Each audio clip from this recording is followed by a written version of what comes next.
नमस्कार। मैं आर.डी. भारती और आप देख रहे हैं बिहारी सुल्तान।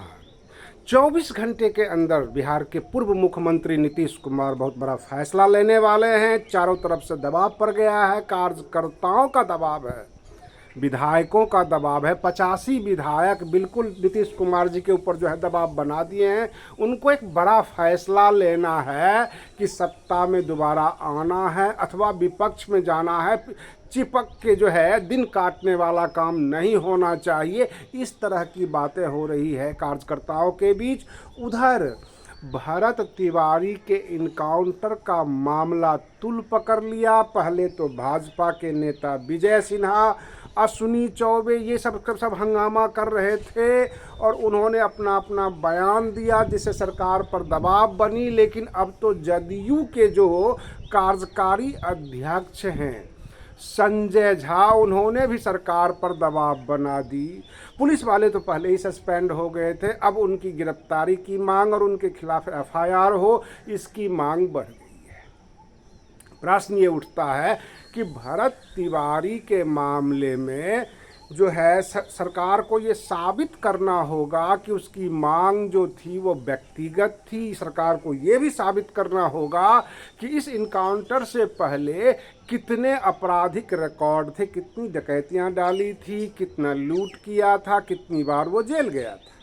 लेकिन ऐसा सरकार के पास कोई सबूत नहीं है। अगर सरकार ये कहती है वो मानसिक रूप से विक्षिप्त था तो किसी हॉस्पिटल का रिकॉर्ड दिखाना पड़ेगा, किस हॉस्पिटल से उसका इलाज चल रहा था। लेकिन वहाँ की जो आम जनता, ऐसी जनता जो जिसके लिए वो लड़ रहा था। प्रश्न ये भी उठता है कि अगर आप कहते हैं कि वो भरत तिवारी जो है जाति से सवर्ण था, इतने यादव का इनकाउंटर हुआ तब तो इतना शोरगुल नहीं हुआ, लेकिन भरत तिवारी के मामले में क्यों? तो मैं बता दूं, जो विस्थापित लोग बाढ़ के कारण थे वो सब के सब SC ST OBC क्लास के थे, अति पिछड़ा थे।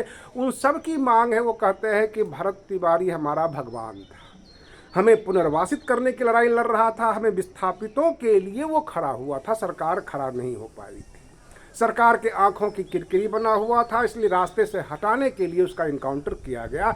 ये वहाँ के लोगों का कहना है, सब अपना अपना पक्ष रख रहे हैं। लेकिन दो पूर्व डीजीपी का जो बयान आ गया, इससे क्लियर हो रहा है कि जो इनकाउंटर में शामिल थे जो पुलिस वाले वो जेल भी जाएंगे, उन्हें कैद भी होगी, वो कन्विक्टेड भी होंगे। क्योंकि जो पूर्व डीजीपी अभयानंद, उन्होंने कहा कि सम्राट चौधरी जो मुख्यमंत्री हैं, उन्होंने कहा हमने पुलिस वालों को खुली छूट दे दी है। तो उनको ये क्लियर करना होगा कि आपने जो है न्याय दिलाने के लिए खुली छूट दे रखी है अथवा अन्याय करने के लिए, अपराध करने के लिए। क्या पुलिस में अपराधी नहीं होते? ये साफ करना होगा। इससे मानसिकता झलक जाती है कि पूर्व डीजीपी अभयानंद ने इस कृत्य को गलत माना है। लेकिन उससे भी बड़ी बात तो तब आ गई जब पूर्व डीजीपी गुप्तेश्वर पांडे का बयान आ गया और उन्होंने बिंदुवार तरीके से बता दिया कि भरत तिवारी के पास पिस्टल था और उस पिस्टल का जो रेंज देखा जाए तो 30 मीटर और जो पुलिस वाले और भरत तिवारी के बीच की दूरी थी वो 200 मीटर थी और बड़ी हथियार से इनकाउंटर किया गया। क्या पुलिस वाले को ट्रेनिंग में ये भी नहीं पता था कि पिस्टल से वो कितना दूर तक फायरिंग मार सकता है और आपके पास जो हथियार है उससे आप उसको कितना दूर से मार सकते हैं? और जब वो हथियार फेंक दिया तब आपने गोली क्यों मारी? तो पुलिस वालों के लिए समस्या हो गई। गुप्तेश्वर पांडे जी का जो बयान है, बड़ा बयान आ गया। और इस बार जो इस इनकाउंटर में केवल तेजस्वी यादव ही शोरगुल नहीं कर रहे हैं, नेता प्रतिपक्ष ही शोरगुल नहीं कर रहे हैं, सत्ता पक्ष के नेता भी लामबंद हो गए, सब एकजुट हो गए और सरकार के ऊपर दबाव बनाना शुरू कर दिया। सम्राट चौधरी जी ने उन तमाम जो है पुलिस वाले को सस्पेंड करके बचना चाहते थे, लेकिन ये सब के सब बचने देना नहीं चाहते हैं। बाकायदा एफआईआर हो, उसको जेल में डाला जाए तमाम पुलिस वाले को। कस्टोडियल डेथ का मामला है, फेक इनकाउंटर का मामला है।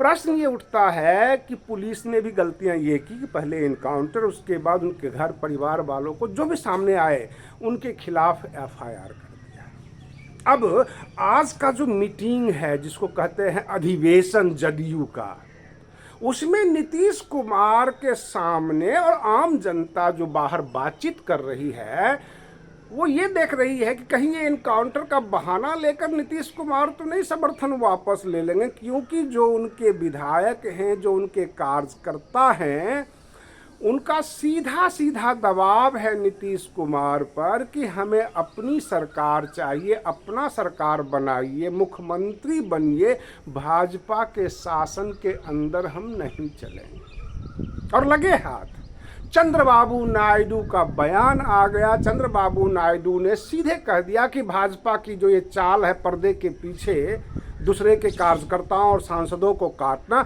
ये हम समझ चुके हैं। तो इसका मतलब ट्यून मिल रहा है, नीतीश कुमार ये समझ रहे हैं, इधर कार्यकर्ताओं का दबाव है, उधर चंद्रबाबू नायडू का भी दबाव है, और उधर टीएमसी के 20 सांसद जो एनसीपीआई से में गए हैं और एनडीए को समर्थन किया है, तो कहीं न कहीं से जदयू और चंद्रबाबू नायडू दोनों भाजपा की नज़रों में हल्के तो हो गए हैं। जितना बार्गेन पहले करते थे उतना भाजपा बार्गेन करने देगी नहीं। क्या ऐसे हालात में चारों तरफ से विषम परिस्थितियां हैं, क्या नीतीश कुमार को भाजपा के साथ रहना चाहिए? लंबे समय तक अगर जदयू भाजपा के साथ रहती है तो जदयू में भी टूट भी हो सकती है, जदयू का भाजपा में विलय भी हो सकता है, और ऐसे भी हालात हो सकते हैं कि जदयू का जो सुशासन का जो नाम आया था, जो उनकी छवि बनी थी सुशासन बाबू की, और जदयू एक सेकुलर पार्टी है, धर्मनिरपेक्ष पार्टी है, किसी के ऊपर धार्मिक हमले नहीं करती, वो तमाम टैग हट जाएगा, वो भाजपा में विलीन हो जाएगी। और उसके बाद भविष्य में जो जदयू के कार्यकर्ता हैं उनका अपना भविष्य अंधकार में दिखता है। इन तमाम चीज़ों को लेकर तमाम कार्यकर्ता आज अधिवेशन में नीतीश कुमार के ऊपर दबाव बनाने वाले हैं, सरकार से अपना समर्थन वापस लेने की मांग भी कर रहे हैं, और कहते हैं अगर आपको एनडीए में ही रहना है, हम भी 85 विधायक हैं, जो काम भाजपा कर सकता है वो काम आप भी कर सकते हैं। 2 4 5 10 विधायक इधर उधर से लाके 100 के पार कर सकते हैं, और आप भी अपने आप को बड़ा साबित कर सकते हैं। लेकिन आप ठंडे पड़ गए, आप पीछे पीछे चलने लगे। आखिर वो कमजोरी क्या है? जदयू के कार्यकर्ता अब ये सवाल पूछ रहे हैं कि वो कमजोरी क्या है कि बेटे को डिप्टी सीएम बनाकर खुद को साइडलाइन करके पीछे पीछे चलने लग गए, जबकि 15-20 साल आपने शासन किया है। इस प्रश्न का जवाब दे दीजिए। बिहार में जो है सुशासन बाबू का अब राज नहीं है, बिहार में अब जल्लाद राज है। मैं आपको बता दूं कि बेगूसराय की जो घटना हुई एक महिला के साथ, तो तमाम अपराधी को गिरफ्तार तो कर लिया गया, और जवाब ये भी आया कि स्पीडी ट्रायल करके सबको जो है जल्दी से जल्दी हम महिला को न्याय दिलवा देंगे।